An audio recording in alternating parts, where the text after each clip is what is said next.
Welcome to the latest episode of Rounds Rant. Today I'm joined by Michael Wood, who is a retired Baltimore police officer and veteran of the USMC. Michael made the news back in 2015 for publicly speaking out against police brutality while he was in Baltimore Police Department.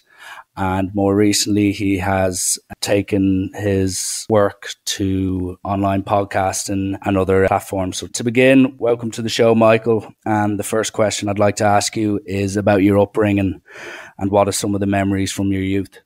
Well, thanks for the kind introduction and thanks for having me here. I don't think my youth is much different than most kids, especially of like a typical suburban kid that grew up in when I did. I grew up in the late 70s as I was born and kind of grew up in that age where technology wasn't a big thing yet. So I had to grow up without technology, but then got it and ran it from its roots. So to me, TV was still watching commercials and stuff like that and getting the propaganda of media. So I would watch cops and I would see them running around and chasing the bad guys, getting the drug dealers, going after the guns. And I thought all that stuff sounded fun. And I was that, look, dude, I really want to have good moral stories about why I chose to be a cop. And there are some good reasons. But really, I wanted to have fun and I wanted to have the thrill of an adventure. And it seemed as though society praised and enabled me if I did it in this manner. So I wanted to grow up and see the police. I wanted to be one of those heroes that we all praise. It's how the lower classes get to the middle classes. So I just kind of grew up in a normal neighborhood with a normal upbringing in America, in a townhouse with mixed races, and we were poor, so we were lower class people. But you do with what you have, and you try to aspire to be better.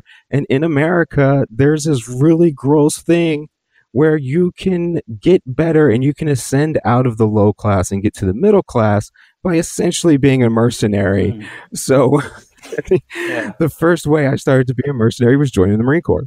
Okay. And whereabouts exactly in America did you grow up? I grew up in the suburbs just north of Baltimore. So it's right off of Chesapeake Bay. So there's very sea kind of bay fishing kind of culture there with crabs and drinking beer on the back porches, and then you have snow all through the winters, so you have all four seasons. And what we know of as a city is Baltimore, and I know around the world a lot of people watch The Wire, and that's kind of how we saw Baltimore too. Even though we were close to it, it was like this different far off land when I was just a kid. So when you finish the school and when you finish your, did you go to college or did you go straight into the Marines? Well, I kind of realized there's this little sick analogy now, but I wasn't very good at school. I wasn't very focused at it at the time, and I played football, so I wasn't big enough to do that in a professional environment. So I did have a scholarship offer from Villanova, but I just didn't think I was prepared for that, and I wasn't big enough to play on the big stage in the NFL. So I kind of just took my tackling of humans to different venues. Yeah. So then I went. I mean, I signed the contract when I was 16 to join the Marine Corps, and went when I was 17. A lot of people have these weird horror stories about the Marine Corps, and I just don't have them. I feel like everything was exactly what I was offered. I looked in a magazine and I saw these guys raiding a ship and doing these shipboard tactics. And I thought it was the coolest thing. And I was like, I want to be those guys. And they said, that's what it is. You have to go through all these levels. I went through all the levels. I got exactly what I asked for. And I did my 4 years and I really enjoyed it. I thought it was like a really good advanced day camp or something. And was there any standout experiences during your time with the Marines, or was it like you said, it was pretty much to the book and it was quite standard? Or was there any days or any weeks where something out of the blue popped up and you had to kind of get out of your comfort zone and do something that you didn't anticipate yourself doing? Well, I feel that kind of comes on early in the Marine Corps. I think the biggest mission or takeaway that I had is that whenever they tell you you can't do it, that is bullshit. You can do it. It is a matter of how much you try and how much you push. Like, I hated running with a passion, like a runner's high. That is bullshit. I don't know what anybody's talking about. That shit's miserable from the first step to the last step. But Mm. hating every moment of it, I still had to do it and didn't have a choice. So you can keep doing it. Your legs say they don't work, but you just fucking push them and you will. Cool. Well, I actually hate running too, so we're on the same boat in that regard. um, as you briefly mentioned there, in 2001, you ended your service with the Marines and you joined the Baltimore Police Department, where you served in patrol, major case narcotics, sergeant, and unit commander. I'm just curious to know what made you want to be a police officer and no longer be a Marine. I know you've said that you didn't really enjoy parts of being a Marine, but why then go into the police? Yeah, I mean, there's a bunch of reasons, but I want to backtrack a second. You made me just kind of think about what I was doing in the Marine Corps, Mm. and yeah, it was like this skill and it was this professional thing, but I think that professionalism seeded in like my first critical error, and that was in the Marine Corps. There's this big concept, and because a lot of us are poor, we do come from all the different races and divisions in America. The most oppressed communities are the ones that go into the military at the highest rates. So Native American males, and then black males, Yeah. and then poor white males. That's who goes disproportionately to the military, and that's who also disproportionately is shot by American police. No Mm. coincidence. But what is sown in this air is everybody is green is the idea. And that made me think that professionalism and being a good officer or being just a good soldier, being a good person, I guess, was about being racially blind and kind of immune to those effects. If I was RoboCop and treated everybody according to the law, then I couldn't possibly do anything wrong.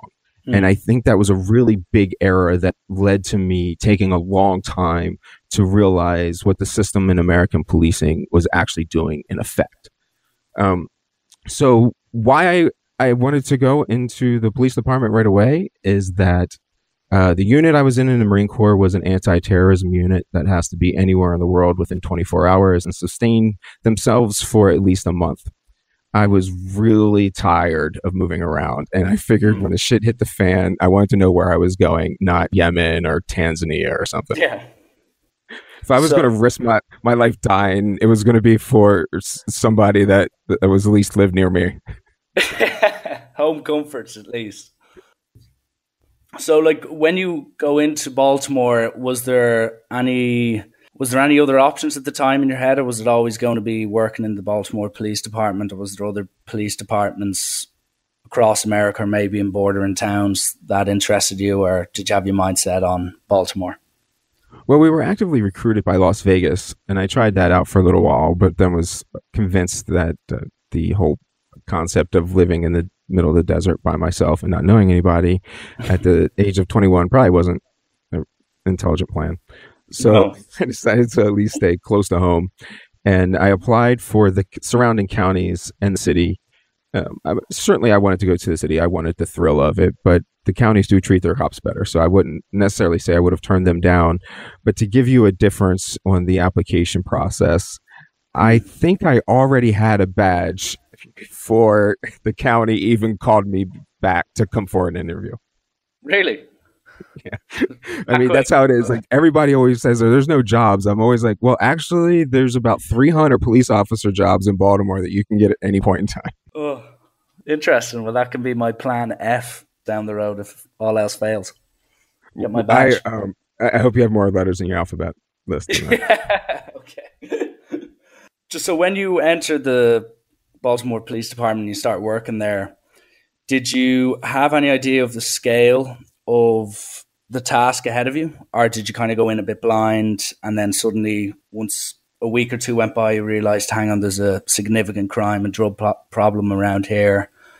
Or how was kind of the first few weeks for you personally? No, I would have to say I was kind of dramatically the opposite. I grew up with that mentality of only seeing Baltimore and the cities kind of through the lens of like the show The Wire or what they portray on TV, all the highlights. And as accurate as a show like The Wire is, it is this very, very narrow window into what the city actually is. So I think I was really probably struck by how it was more normal than I would have guessed by the way society paints it as a first initial reaction. I mean, it, but I don't know, dude. I'm a kind of slightly sick, kind of weird person where I like the danger and I like thrills and I like difference and I like arguments. So, I mean, there was this town called Pigtown that was one of the first ones that neighborhoods I policed in, and it was a neighborhood of rich, privileged kids who went to the school there, doctors, entrenched, really poor white community from a long time ago, and it bordered up against where Freddie Gray was killed in a deep wire style neighborhood in a black ghetto. And it was, as all this stuff came together, like it was the most beautiful chaos I can ever remember. Really? Oh, I don't know if I'm a good source for the like the shock and horror of the city. Like I really enjoy that aspect of it. you have too positive a mindset towards the whole thing to get the ruthless nature out of it potentially. Well, I think then you're actually getting into one of my weird things I've arrived to now, that I don't think that any of this stuff with guns and with policing and stuff can be actually trained. I think you're talking about a weird genetic predisposition to not fearing physical fear.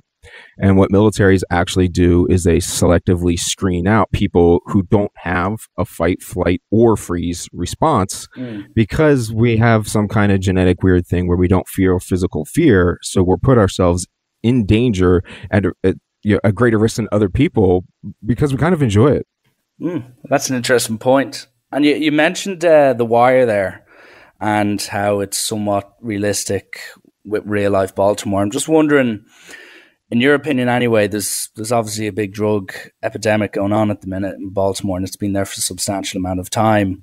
Like, could, say, a Amsterdam work in real life like it did in The Wire? Or, like, how does the dynamics work? Is there a certain area where most of the drugs are done in Baltimore, or was it more scattered, or was there a certain place downtown or wherever? How did the geography work? Well, I don't know if it's different in other cities, but in Baltimore, everything is butted up against one another. So the rich neighborhoods right next to the poor neighborhoods, and all over. It's kind of like polka dotted, really. So a bit like LA. Yeah. So everything is everywhere, and so you can find a lot of drugs no matter where you go, other than like Mount Washington and Roland Park, which you never see in The Wire, because like that's an area of Baltimore none of us actually knew existed at all. Where were we going with that? I don't remember. Sorry, I was saying, like, firstly, could a Amsterdam work in real life, or else second? Oh yeah. Sorry. So, I mean, I guess you have some level of harm reduction in that aspect, but I have arrived at the point where, from being what was called like a knocker, when I did my first kind of, where you saw on The Wire, when you see the police jacking up people on the side of the streets. I did that for about a year. Every episode. Yeah. So I did that for a year, and like, it's pointless, and you realize that really fast, that every time you arrest somebody, there's somebody else just fills their slot right away. And then when I got deeper into the drug things, doing major case narcotics, I started seeing the bigger picture from like the entire life of the drug dealer and all the circumstances that arrive around that. And I think a lot of the times we end up like locking up people that kept the neighborhood actually safer. It's kind of a sick thing, but like, think of the mafia in New York. Kind of infamously, their local neighborhoods were relatively safe because they kept things on lockdown in a type of tyranny. But I guess on some level, it depends how much liberty versus tyranny you want. But for the drug argument, I'm completely at the case where I think decriminalization is a really failed half step and kind of shows in shows in racial disparities and prejudices more, because what decriminalization essentially does is it does this harm reduction thing where it starts treating the use like it's a medical issue and getting those people help. But that really means that just privileged people end up getting help, and you still maintain all the violence and bad sides of the oppressed communities and of the drug dealing itself. So I'm for complete 100% legalization. I think narcotics are for the purview of public health departments and doctors, not the issue of state force. And state force, especially in America, means you will comply with everything we tell you or we'll fucking kill you. Yeah. So that's a different type of ball game. I don't think we should be enforcing any of those type of things. So when you'd be on patrol, as you said, and you spent the first year as a knocker, that's what you've termed it as, wasn't it? That is my first year I spent on foot patrol. Okay. In Freddie Gray's neighborhood. Literally, that was my thing. And then I went to patrol in a town called Pigtown, which I did midnight set for a couple of years. And then I did day shifts there. And then I went to a rich white neighborhood that really shocked me up in the north. And I had to get away from that. I didn't know it existed. Okay.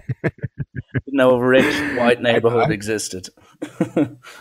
I thought it was all Baltimore was the same image that everybody has of Baltimore, and it's absolutely not true. There's tons of $1 million houses with creeks and streams running through green fields. So, go on. Obviously, I didn't want to be around that. Yeah, I didn't sign up for that shit. Near that. Green grass, nice hat. Right. They're nice, but nobody can afford to live there. Like, cops can't live there. There's no middle class in Baltimore. So when you're middle class, you can venture into the poor areas, but you're never going to venture into the elites. If that makes sense. No, it does. It does. I'm just going off, as you said, I'm going off what I see on TV or what I hear in the news. And is there ever a mutual respect between the drug dealers and the police officers, especially in kind of a town where I'm sure you got to know a good few of the drug dealers? Was there ever a time where you knew they were up to something that wasn't legal, yet you kind of just gave the blind eye towards it and just went on? Or did you always kind of hustle them up and check them and always keep them on their toes? Oh, no. I mean, most good cops make out deals with the drug dealers and with the whole goal of just maintaining that there won't be any violence or messing around with, like, I mean, say parades or things that are going on, or if there's events, you kind of work out deals with that kind of stuff. I know it sounds weird, but you do. So, like, especially once I got onto the bigger narcotics level, there's a lot of mutual respect there. Most of those cops are very professional cops, and most of those drug dealers are actually quite professional drug dealers. So we kind of see ourselves as playing the game that we are. At that level, I think everybody accepts that it's a bullshit game. You're on their side, they're on that side. And especially when you have my mentality where even if you had a gun, like, to me, it was about the chase. So, like, I wanted to tackle you, get the gun, and say, okay, see you tomorrow. And there's like that whole drug war is kind of like that. And was there a culture within your department, as you said, you were more about the chase, doing arguably the right things? Was there a divide, or was there a majority or minority of people who you knew were kind of crooked in how they dealt with things and they were pretty much shoot to kill? Or how was the dynamic within the actual department itself? Okay, I was not doing good things. Let's make that clear. I might have had good intentions, but I was not doing good things.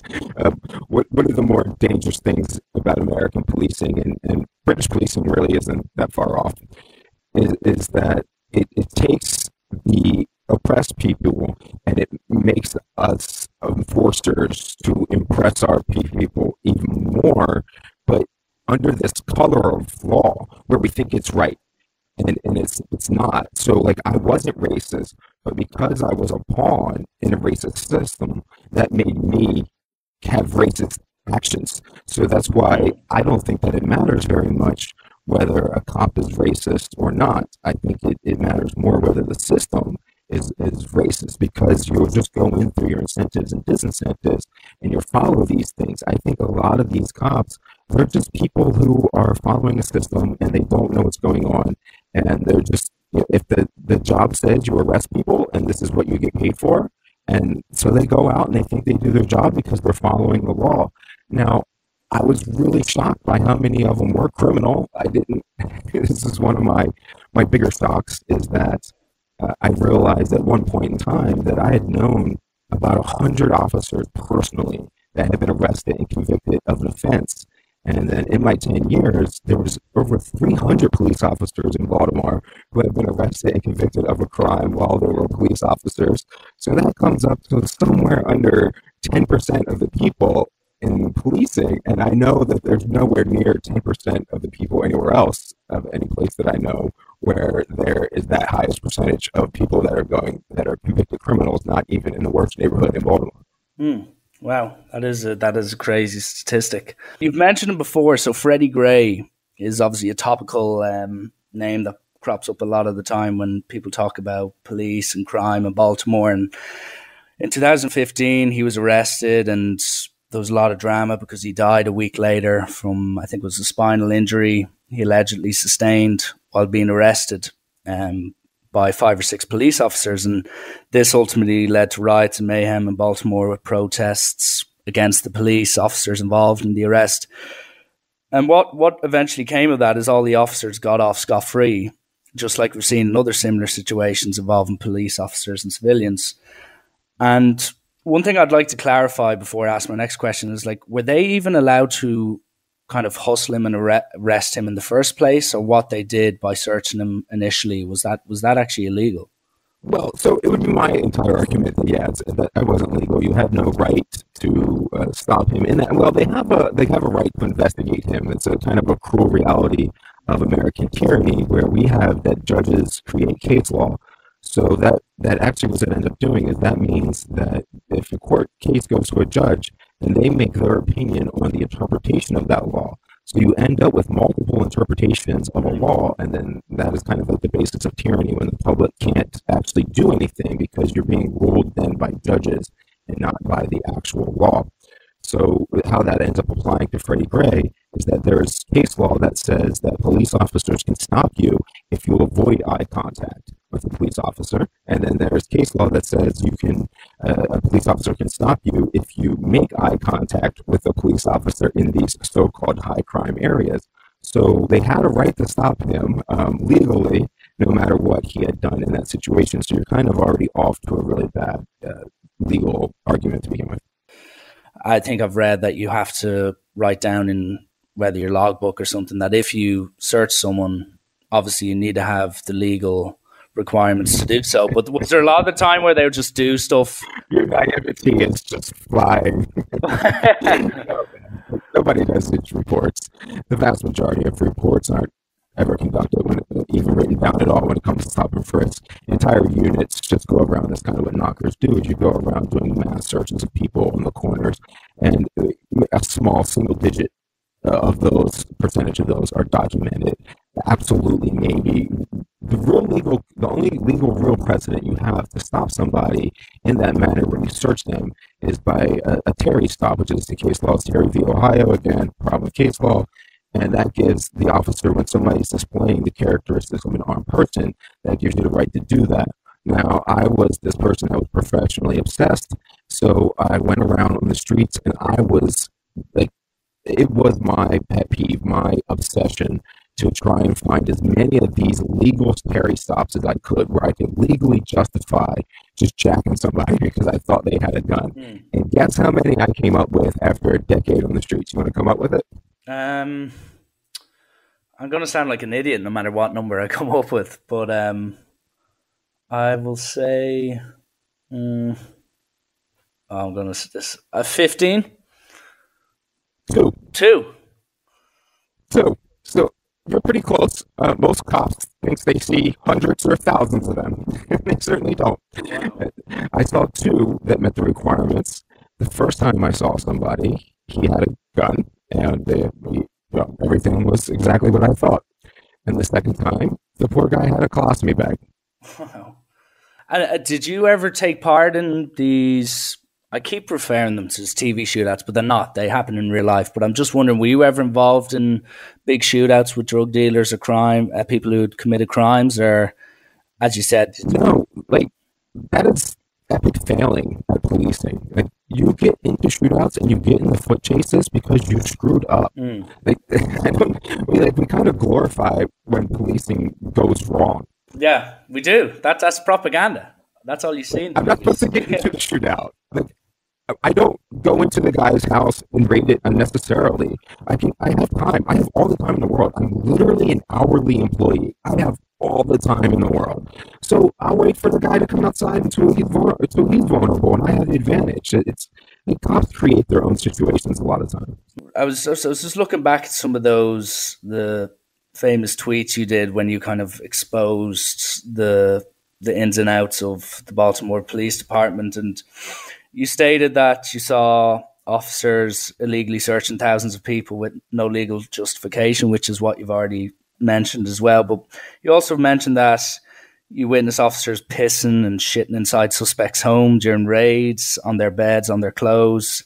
And I'm just wondering, how on earth could you exist in a department where that was the norm? I'm just wondering, was there not a conscious part of your brain where when you went home you thought, gee, like, why am I letting this stand? Or did it become such a normal state of affairs that it just kind of nearly embedded itself into your perspective and mindset?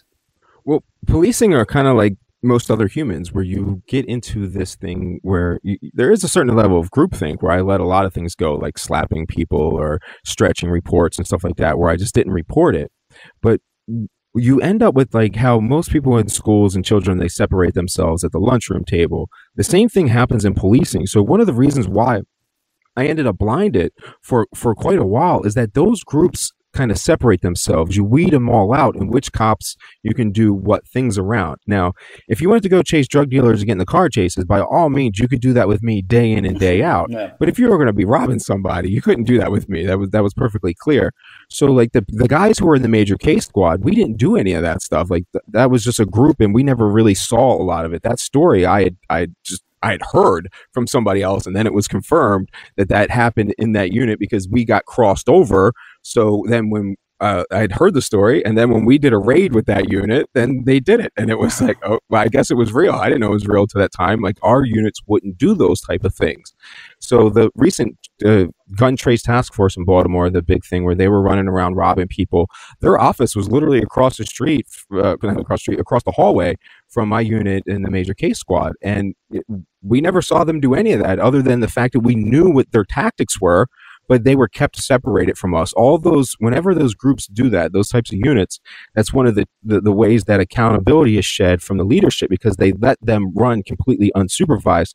So they really only encounter other officers in the way that they prescribe and want to do that, other than the normally accepted stuff, which is shortcutting all the rules and policy. But the basic premise, the fact is that everything is over criminalized. Every American is violating a law that's arrestable pretty much at every point in time.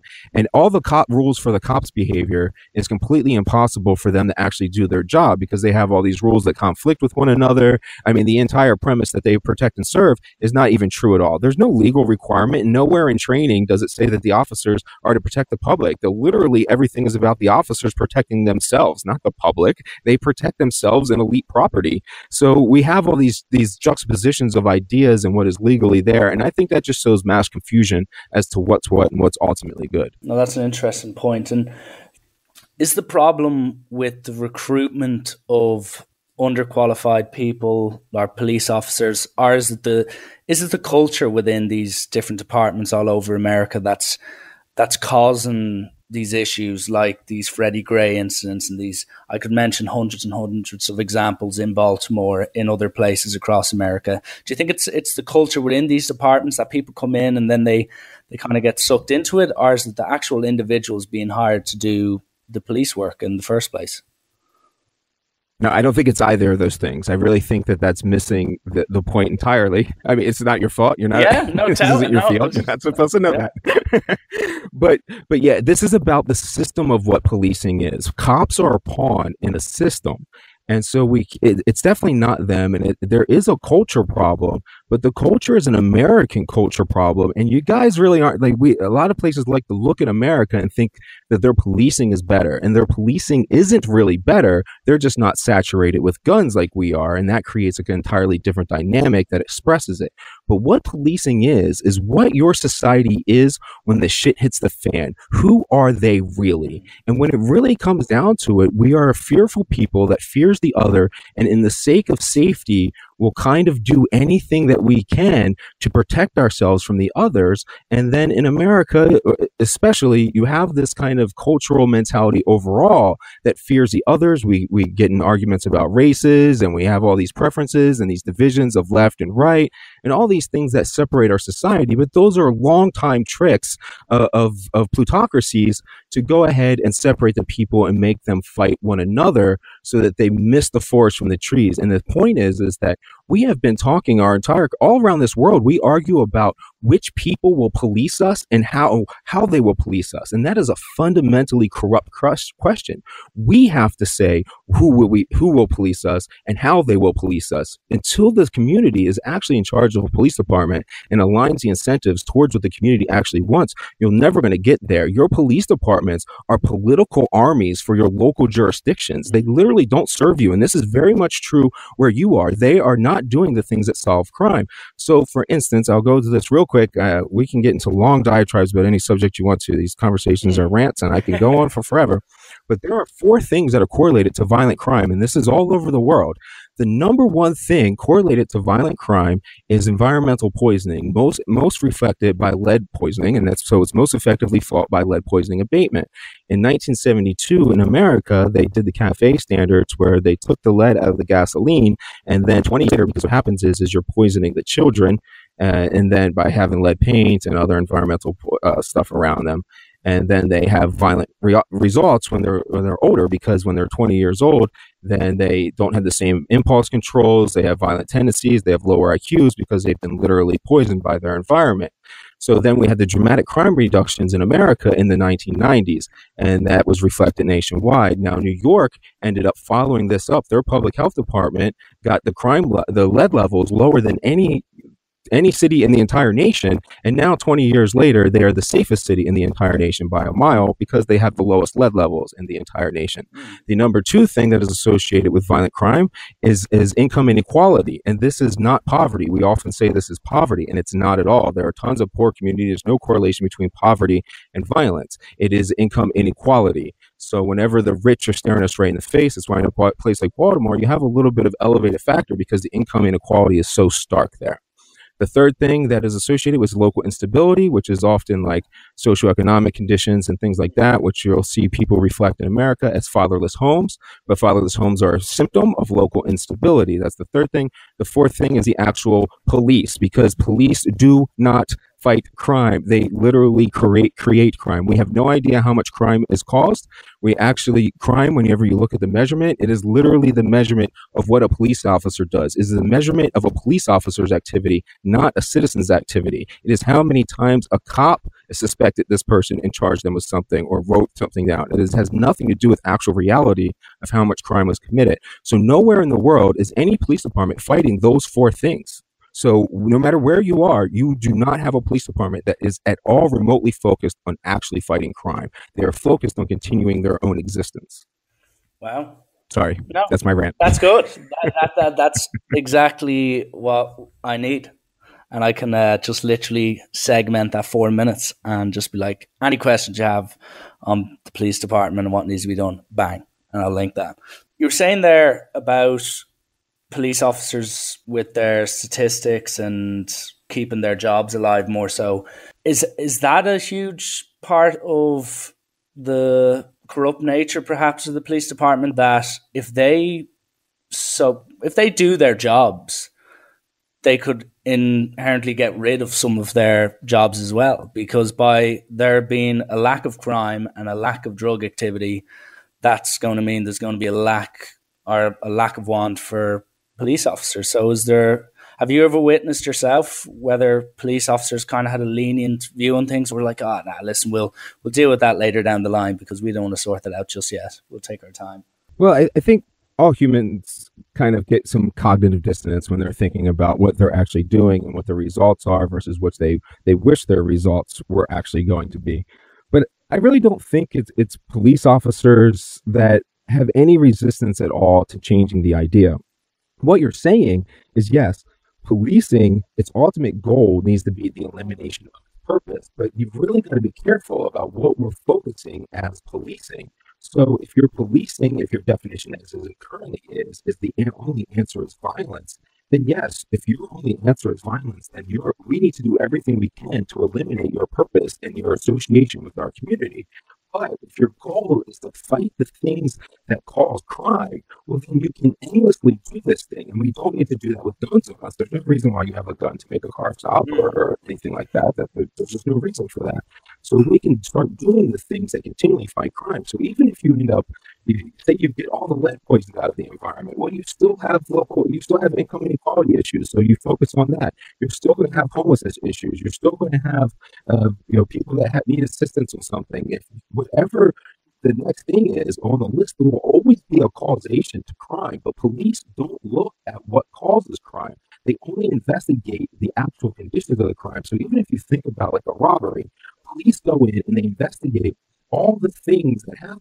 But there's no justice in that because justice is in finding a way to stop the action, not stop the person doing the action. It's really ridiculous and pointless if we catch every bank robber, if we don't ever look at why people rob banks to begin with. And we literally don't look at why. And as soon as we change our focus to why, we'll have an endless goal of continual societal improvement. And do you ever see a case, a future where that will represent the police departments across the United States, that it's all about prevention rather than reaction, if that makes sense? So preventing these crimes and finding out why people want to do these things and what contributes to them wanting to rob a bank or sell drugs. Or do you still think it's just going to be the typical 101 type style of, let's arrest people, let's file this, let's do that? Or do you ever see it within the near future, perhaps, of a complete change in the mentality of police force?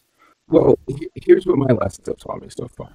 For all of us that really care about this issue, it is going to feel like nothing ever changes. Everyone around us is complete morons. It doesn't get what we're saying, and that we're continually screwed.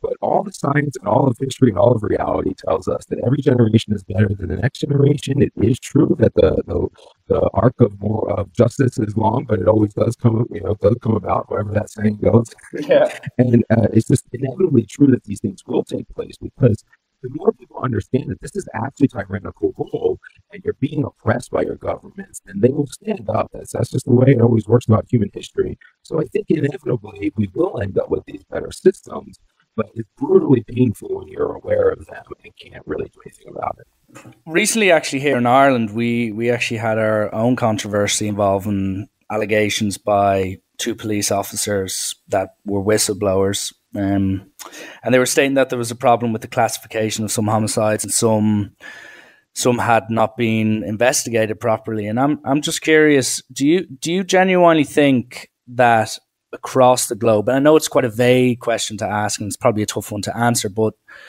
like outside of Baltimore, have you experienced these allegations in other parts of, say, America outside of Baltimore? Have you been in Europe? Have you been in the UK where you've seen bad acts of police? Well, not bad acts, but just unprofessional acts by police officers. Well, in Baltimore, I've definitely been over to 50 cities, and one of the big things that I joke and laugh about with every activist and every single person that talks about policing is that they're all like, well, you don't understand. It's unique here.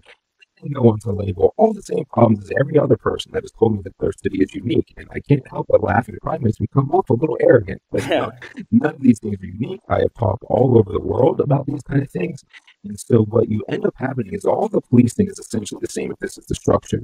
So what happens is we end up getting really friendly faces on fascism. So I say, like everybody, when you look at America right now, they look at Trump, they're like, blah, blah, blah. And they see things and they're like, yeah, nothing changes. This is America. It's the same old shit. Yeah. But what we happened is we had the world's friendliest face from fascism, which was President Obama. He makes all the evil palatable and look good and ways that it can come with the community. So you have that in local areas all the time. You'll have good lawyers and good judges, and you'll have good police officers that can mitigate the harm. But remember, all they are doing is mitigating harm of the system as much as they possibly can. Now, this is why you want good people in there, and you want them to fight it because they are actively resisting and making it better. That is because their human morality is superseding the system, and they're taking that at a personal loss and a loss of their career, I assure you. And Jesus, I'm trying to get my head around some of these things, but I'm just wondering, like, what do you want to get? Because as you said, you've done a lot of talks, you've been on a lot of high profile podcasts, and you can see plenty of videos on YouTube. What do you want to get out of all of this, of all of your truths, your criticisms of the police force and of some of the government issues in America? Like, what would be the best type of return for you? What would be the best result in the next few years out of you doing all this promotion about the police force in America? Well, I largely think for my scholarly work that the solutions are quite simple. I think we have a lot of these answers in other public health fields, education fields, and mainly because of my PhD work is in business management. Of course, I'm applied to that way. But I really think that these things are organizations. So they need to operate the way the organizations operate and through business principles, and we know these sciences. So I have a model called civilian-led policing, but that's just a proposition where essentially you use the stakeholders and shareholders theories that businesses use now, which are also run by a board of the people that are actually invested and interested in the company. I want policing to do the exact same thing, where the actual community is in charge of the guidance, and then the CEO is responsible with tasking that out. And there's a whole laid out way that I explain how you can do this and you follow the latest scientific principles. That's just one option. That's a better option. I'm sure there's plenty of people who think about it. What I just want us to really do is understand that the system that we have now is not tenable. And if we can do that and start moving towards solutions and people can start adapting on ways to improve it, no matter what it is, just to stop doing this bullshit. Like things would be dramatic. If we just stopped the drug war, would be dramatically better. So if we would just stop doing some things, we would have dramatic improvements.